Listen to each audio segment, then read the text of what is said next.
तो मेरे प्यारे साथियों, आज के इस वीडियो में हम लोग मगध राज्य का उत्कर्ष पढ़ने वाले हैं। अगर आप बीपीएससी एईडीओ या बीपीएससी टीआरई 4 को टारगेट कर रहे हैं या तमाम वनडेज एग्जाम को टारगेट कर रहे हैं तो वीडियो आपके लिए मोस्ट इम्पॉर्टेंट साबित होगा। तो आज के इस वीडियो में चलिए हम लोग मगध राज्य का उत्कर्ष पढ़ते हैं।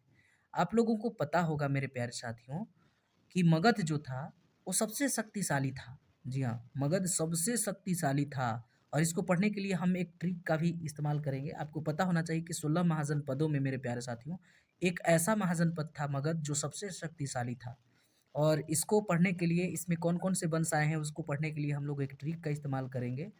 और जिस ट्रिक का नाम हम लोग देख सकते हैं यहाँ पे आप लोगों को दिखाई दे रहा होगा कि वो ट्रिक है हसीन मोर। जी हाँ, हसीन मोर वो ट्रिक है। और हसीन मोर के माध्यम से हम लोग पूरे वंश को देख लेंगे कि कौन कौन से वंश जो है मगध पे राज करने आए हैं। ठीक है, तो सबसे पहला जो आपको दिखाई दे रहा होगा ह से हर्यक वंश हो जाएगा। ह से हर्यक वंश हो जाएगा।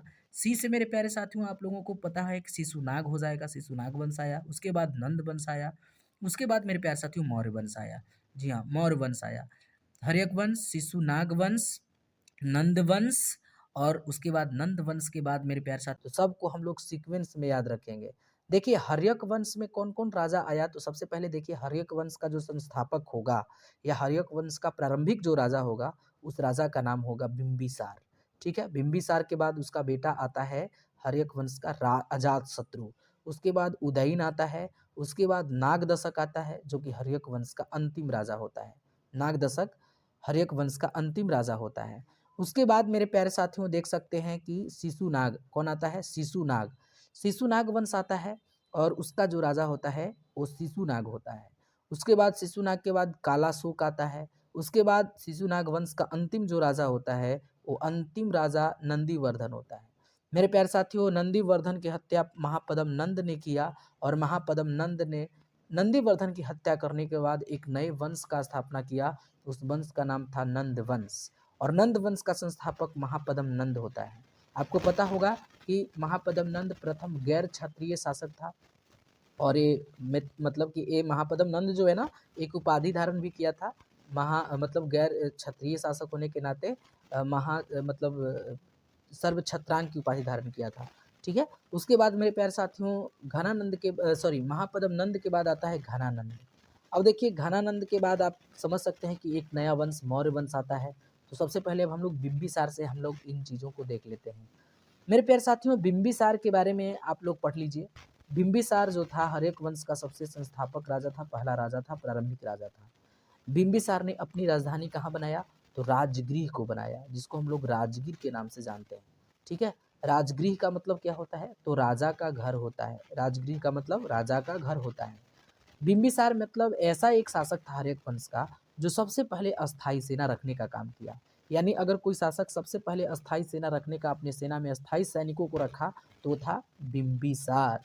और मेरे प्यारे साथियों एक क्वेश्चन पूछता है कि वैसा हर्यक वंश का शासक का नाम बताइए जो अपनी स्थिति या अपनी राज्य का स्थिति, अपने क्षेत्र का स्थिति जो है वैवाहिक संबंधों द्वारा मजबूत किया, तो उस शासक का नाम बिंबिसार ही आएगा। बिंबिसार ने अपनी वैवाहिक संबंधों द्वारा अपनी स्थिति को क्या किया है, तो मजबूत किया है। तो इसको ध्यान रखिएगा। उसके बाद आपको पता होगा कि बिंबिसार जहाँ जहाँ उसे डर लगता था वहाँ वहाँ वो शादी कर लेता था। तो बिंबिसार ने सबसे पहला विवाह किया है वज्जी की राजकुमारी चेलना से। जी हाँ, वज्जी की राजकुमारी कौन है, चेलना है। वज्जी कहाँ में, तो वैशाली, अभी वर्तमान बिहार वैशाली में देख सकते हैं। तो सबसे पहला विवाह वो चेलना के साथ किया है, वज्जी की राजकुमारी थी। उसके बाद दूसरा शादी वो कौशल की राजकुमारी कोसला देवी से विवाह किया है, जो कि मेरे प्यारे साथियों उसके बाद उसको बिंबिसार को दहेज में काशी मिला है। ठीक है, अब उसको पंजाब साइड भी डर लग रहा था, तो पंजाब में मेरे प्यारे साथियों मद्रकुल की राजकुमारी क्षेमा से विवाह कर लिया। उसके बाद क्या होता है कि अंग के राजा ब्रह्मदत्त, देखिए यहाँ बृहद्रथ लिखाया है जो कि गलत है, ब्रह्मदत्त। ठीक है, अंग के राजा ब्रह्मदत्त की हत्या कर देता है बिंबिसार और उसके बाद पूरे अंग को मगध साम्राज्य में मिला लेता है। और मेरे प्यारे साथियों अंग को जो कब्जा किया ना, तो उसका राजा किसको बनाया, अपना बेटा अजात शत्रु को बनाया। लेकिन बाद में आपको पता होना चाहिए कि अजात शत्रु ने ही बिंबिसार की हत्या कर दी थी। ठीक है, तो अंग को जीतने के बाद मेरे प्यारे साथियों बिंबिसार ने अपने बेटा को उप राजा बनाया, कहाँ का, तो अंग का। ठीक है, अजात शत्रु को। ठीक है, बिंबिसार के राज दरबार में आपको पता होगा कि एक बहुत अच्छे डॉक्टर आते थे, राजवैद्य रहते थे जिनका नाम था जीवक। जीवक मेरे प्यारे साथियों एक क्वेश्चन पूछता है कि बिंबिसार के राज दरबार में कौन राजवैद रहते थे, तो जीवक रहते थे। और आपको पता होगा कि अवंती जो आप देख रहे हैं ना मध्य प्रदेश में, वहाँ पे महाजनपद था। तो अवंती के राजा जिनका नाम था चंड प्रघोत, उनको पीलिया नाम की बीमारी हो गया था। तो समझ जाइए कि मगध से बिंबिसार ने अपने राजवैद्य जीवक को भेजा था पीलिया नाम की बीमारी को ठीक करने के लिए, अवंती भेजा था। और जीवक वहाँ पर जा करके चंड प्रघोत की पीलिया नाम की बीमारी को ठीक करके आए थे। तो वहाँ भी स्थिति को मजबूत कर लिया। तो सभी आस पड़ोस में स्थिति को मजबूत करने वाला या तो वैवाहिक संबंध हो या अच्छे व्यवहार के द्वारा वो बिंबिसार ही कर रहा था। उसके बाद होता क्या है कि अजात शत्रु जो कि बिंबिसार का बेटा होता है, उसकी हत्या कर देता है। कौन? मतलब अजात शत्रु ने अपने ही बाबूजी बिंबिसार की हत्या कर देता है और फिर मगध पे राज करने लगता है। इसीलिए मेरे प्यारे साथियों अजात शत्रु को प्रीतहंता कहा जाता है या कुनी के नाम से जाना जाता है। ठीक है, ये पूरे वंश को ही पितृहंता वंश के नाम से जाना जाता है। अब मगध पे शासन करने कौन आया है? अजात शत्रु आया है। मेरे प्यारे साथियों आपको पता होगा कि अजात शत्रु ने पाटलिपुत्र नगर की स्थापना किया, लेकिन सैनिक छावनी के रूप में किया। चूंकि जैसे ही अपने पिताजी की हत्या किया है और पिताजी का ससुराल वज्जी और कोसल और मध्य पंजाब में है, तो कहीं ना कहीं जो भी सहायता राशियां पहुंच रही थी मगध में जात शत्रु के ममुहाल से, वो सारा का सारा बंद हो चुका था और डर भी था। तो इसी डर के कारण मेरे प्यारे साथियों अजात शत्रु गंगा और सोन नदी के किनारे पाटलिपुत्र में एक सैनिक पाटलिपुत्र की स्थापना किया एक सैनिक छावनी के रूप में। और उसके बाद आपको पता होना चाहिए कि क्वेश्चन पूछता है कि कौन सा जो शासक था जिसके काल में गौतम बुद्ध की मृत्यु हुई है। तो मेरे प्यारे साथियों हर्यक वंश का ही वो शासक था जिसका नाम था अजात शत्रु। अजात शत्रु के ही शासनकाल में गौतम बुद्ध की मृत्यु हुई है। और उसके बाद 483 ईसा पूर्व, जी हाँ 483 ईसा पूर्व में अजात शत्रु ने प्रथम बौद्ध संगिनती का आयोजन करवाया। कहाँ? राजगृह में करवाया। ठीक है, अजात शत्रु मेरे प्यारे साथियों एक बात और याद रखिएगा कि पहला हथियार का प्रयोग किया था रथ मुसल और महाशिला कंटक का पहला हथियार का प्रयोग किया था वज्जी और अंग को जीतने के लिए। ठीक है, तो यहाँ से भी क्वेश्चन आते हैं। मतलब रथ मुसल एक ऐसा हथियार होता था कि जो मतलब पत्थर बीकता था। महाशिला कंटक भी एक ऐसा हथियार था जो पत्थर बीतता था और इसकी सेना मजबूत हो चुकी थी। ठीक है, तो अजात शत्रु ने वज्जी और अंग को जीतने के लिए रथ मुसल और महाशिला कंटक दो तरह के हथियार का प्रयोग किया था। ठीक है, उसके बाद मेरे प्यारे साथियों चलिए उदयन आता है। देखिए उदयन कहा जाता है कि पाटलिपुत्र की स्थापना उदयन नहीं किया। हालांकि अगर क्वेश्चन पूछेगा कि सैनिक छावनी के रूप में पाटलिपुत्र नगर की स्थापना कौन किया, तो अजात शत्रु हो जाएगा। लेकिन पूछेगा कि पाटलिपुत्र नगर की स्थापना किसने किया, तो मेरे प्यारे साथियों उदयन हो जाएगा। और उदयन जो है पाटलिपुत्र नगर की स्थापना किया उदयन ने। और राजधानी भी आपको पता होना चाहिए कि मगध का पाटलिपुत्र में ही बनाया। ठीक है, उसके बाद उदयन के बाद हर्यक वंश का जो अंतिम राजा है नागदशक, उसकी हत्या हो जाती है और उसकी हत्या शिशुनाग ने कर दिया है और एक नए राजवंश का स्थापना हुआ जिस राजवंश को हम लोग शिशुनाग वंश के नाम से जानेंगे। अब मेरे प्यारे साथियों शिशुनाग वंश का जो संस्थापक होगा या प्रथम राजा होगा वो शिशुनाग वंश का शिशुनाग होगा। ठीक है, और शिशुनाग ने अपनी राजधानी कहाँ बनाया, तो वैशाली को बनाया। ठीक है, वैशाली को बनाया। ठीक है, उससे पहले उदयन भी वैशाली को ही बनाया था, लेकिन अजात शत्रु तो पटना मतलब गंगा और सोन नदी के संगम पे सैनिक छावनी के रूप में बनाया था। उसके बाद आपको पता होना चाहिए कि शिशुनाग जो है राजधानी वैशाली बनाया है और शिशुनाग कोसल और काशी क्षेत्र को क्या किया है, जीत लिया है। ठीक है, उसके बाद मेरे प्यारे साथियों कालाशोक आता है। कौन आता है? कालाशोक। अब कालाशोक मेरे प्यारे साथियों राजधानी कहाँ बनाता है, पाटलिपुत्र को बनाता है। और एक बात हमेशा याद रखिएगा कि कालाशोक के ही शासन काल में गौतम बुद्ध के मरे हुए 100 वर्ष पूरे हो चुके थे। मतलब कि 483 ईसा पूर्व में अजात शत्रु प्रथम बौद्ध संगीति का आयोजन जो राजगीर में करवाया था। अब कालाशोक जो हुआ है 383 ईसा पूर्व में गौतम बुद्ध का द्वितीय बौद्ध संगीति का आयोजन करवाता है वैशाली में। तो इस चीज को भी याद रखिएगा कि द्वितीय बौद्ध संगीति का आयोजन 383 ईसा पूर्व में कालाशोक ने करवाया, वैशाली में करवाया। और कालाशोक के ही समय गौतम बुद्ध के मरे हुए 100 वर्ष पूरा हो चुके थे। ठीक है, उसके बाद आपको पता होगा कि शिशुनाग वंश का अंतिम जो राजा था उसका नाम था नंदीवर्धन, जिसकी हत्या मेरे प्यारे साथियों महापदम नंद ने कर दिया। और उसके बाद एक नया वंश का स्थापना होता है और उस वंश को हम लोग नंद वंश के नाम से जानते हैं। मेरे प्यारे साथियों नंद वंश का जो राजा होता है या संस्थापक होता है वो होता है महापदम नंद। जी हाँ, नंद वंश का राजा कौन होता है? महापदम नंद होता है। और पता होना चाहिए कि नंद वंश का संस्थापक भी महापद्म नंद ही था।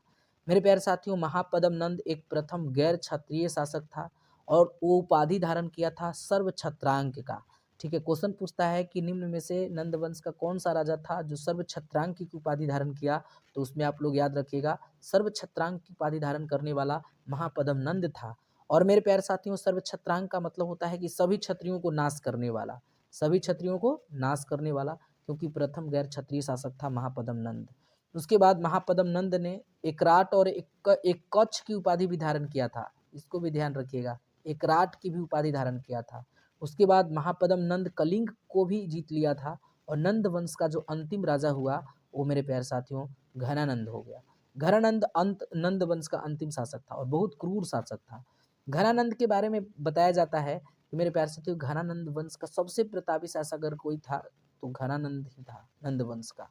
ठीक है, इसी के समय मेरे प्यारे साथियों सिकंदर जो है भारत पर आक्रमण करने आता है 326 ईसा पूर्व में। घनानंद के ही मेरे प्यारे साथियों शासनकाल में सिकंदर का भारत पर आक्रमण होता है। लेकिन आपको पता है कि सिकंदर मगध पे आक्रमण करने से पहले पोरस के साथ ही लड़ता है। पोरस यानी ब्यास नदी के आसपास में एक इलाका है, एक राजा थे जिनका नाम था राजा पोरस। तो राजा पोरस के साथ सिकंदर का लड़ाई होता है और जब मेरे प्यारे साथियों जिसको हम लोग हाइडेस्पिस या वितिस्ता का युद्ध भी कह सकते हैं, पोरस और राजा पोरस और सिकंदर के बीच हुआ था। और उसी युद्ध में मेरे प्यारे साथियों सिकंदर का एक घोड़ा था, प्रिय घोड़ा था, जिसका नाम था बुका फेला, वो मारा गया था। मेरे प्यारे साथियों सिकंदर के साथ कहा जाता है कि सिकंदर विश्व विजेता था। पूरे विश्व में वो सभी राजाओं को हरा करके आया था मगध पे राज करने, मगध पे आक्रमण करने। लेकिन एक बात हमेशा याद रखिएगा कि पोरस के राजा के साथ जब युद्ध किया और पोरस के राजा को जब बंदी बना लिया गया तो सिकंदर बोला कि इसे जो है स्वः मेरे पास इसको हाजिर करना। तो देखता क्या है कि जब पोरस को सिकंदर के सामने जब सुबह पेश किया जा रहा था तो पोरस के राजा बिल्कुल डटे हुए एकदम छाती ताने हुए सिकंदर के सामने पेश होते हैं। और मेरे प्यारे साथियों सिकंदर बोलता है कि बोलो तुम्हें क्या सजा दिया जाए। तो पोरस बोलता है कि आप भी राजा मैं भी राजा, आप वही सजा दीजिए जो एक राजा एक दूसरे को दे सकता है। तो मेरे प्यारे साथियों पहली बार अगर कोई सिकंदर के सामने इस तरह से डट कर के राजा अगर बात कर रहा था, आंखों में आंखें डालकर कोई अगर बात कर रहा था तो वो था पोरस। पोरस की इस बहादुरी को देखते हुए सिकंदर बोलता है कि देखिए हमने बहुत सारे राजाओं को हराया है, हमने सभी जगह विश्व विजेता है, हमें विश्व विजेता कहा जाता है। सभी जगह जब हम हराते हैं तो वहाँ के राजा हमारे साथ गिड़गिड़ाते हैं, हमारे सामने गिड़गिड़ाते हुए नजर आते हैं। लेकिन पहली बार हमें पोरस का राजा जो है आंखों में आंखें डालकर हमारी बातें करते नजर आ रहे हैं। मैं तुम्हारी इस बहादुरी से खुश हुआ, जाओ तुम ही पोरस पे राज करो। और पूरा सिकंदर ने पूरे पोरस को जीतने के बाद भी पोरस राजा को दे दिया, हवाले कर दिया। उसके बाद आपको पता है, लेकिन एक बात किया था कि पोरस के उपलक्ष्य में, विजय के उपलक्ष्य में और अपने घोड़ा मरा बुका फेला उसके उपलक्ष्य में पोरस के जीते हुए क्षेत्र पर दो शहरों का निर्माण करवाया। एक शहर का नाम था बुका फेला और दूसरे का नाम था निकाया। ये सिकंदर ने कराया। उसके बाद सिकंदर की सेना सुबह में मगध पे आक्रमण करने वाली थी। तो शाम में ही उसकी सेना मेरे प्यारे साथियों गांव के आसपास लोगों से फीडबैक ले रही थी कि क्या हमें मगध पे आक्रमण करना है तो किस तरह से स्ट्रैटेजी बनाएं, वहाँ का राजा कैसा है, वहाँ का सेना कैसा है। तो जितने भी आसपास के लोग थे वो भड़का देते हैं उसकी सेना को कि सोचिएगा भी नहीं, वहाँ की सेना जो है बहुत शक्तिशाली है, वहाँ के शासक बहुत क्रूर है, वहाँ 20,000 हाथी है, आप लोग हाथी से ही कुचल कर मर जाएंगे। और ब्यास नदी जो देख रहे हैं ना, ये इसमें बहुत बड़ा बड़ा मछली रहती है, बड़ा बड़ा इसमें घड़ियाल है, आप लोग जिंदा बचेंगे तब न मगध में जाएंगे। तो सिकंदर की सेना डर गई। जब सिकंदर सुबह में बोलता है कि मगध पे आक्रमण करने चलना है, चलो इस नदी को पार करके, तो सिकंदर की सेना उस नदी को ही पार करने से मना कर देती है। मेरे प्यारे साथियों क्वेश्चन पूछता है कि सिकंदर की सेना किस नदी को पार करने से मना कर दी है, तो सिकंदर की सेना ब्यास नदी को पार करने से मना कर दी। आपको पता होना चाहिए कि उसके बाद सिकंदर अपनी सेना को लेकर के वापस लौट जाता है और सिकंदर को लौटते क्रम में ही 323 ईसा पूर्व में बेबीलोन में मृत्यु हो जाती है। ठीक है, बेबीलोन में मृत्यु हो जाती है। उसके बाद आपको पता होना चाहिए कि जो विश्व विजेता था, जो अपने आप को विश्व विजेता कहता था, वो घनानंद के डर से वो हार मान चुका था। बिल्कुल घनानंद के डर से हार मान चुका था। तो घनानंद का और भी समझ जाइए कि और भी इसका घमंड बढ़ चुका था और इसको कहीं न कहीं लग रहा था कि देखिए मगध पे अगर आक्रमण करने आ रहा था सिकंदर, तो कहीं न कहीं देखिए एक उस क्षेत्र में जहाँ पे वो ठहरा था सिकंदर, वहाँ उस क्षेत्र में तक्षशिला के एक प्रोफ़ेसर थे जिनका नाम था चाणक्य, प्रोफ़ेसर थे।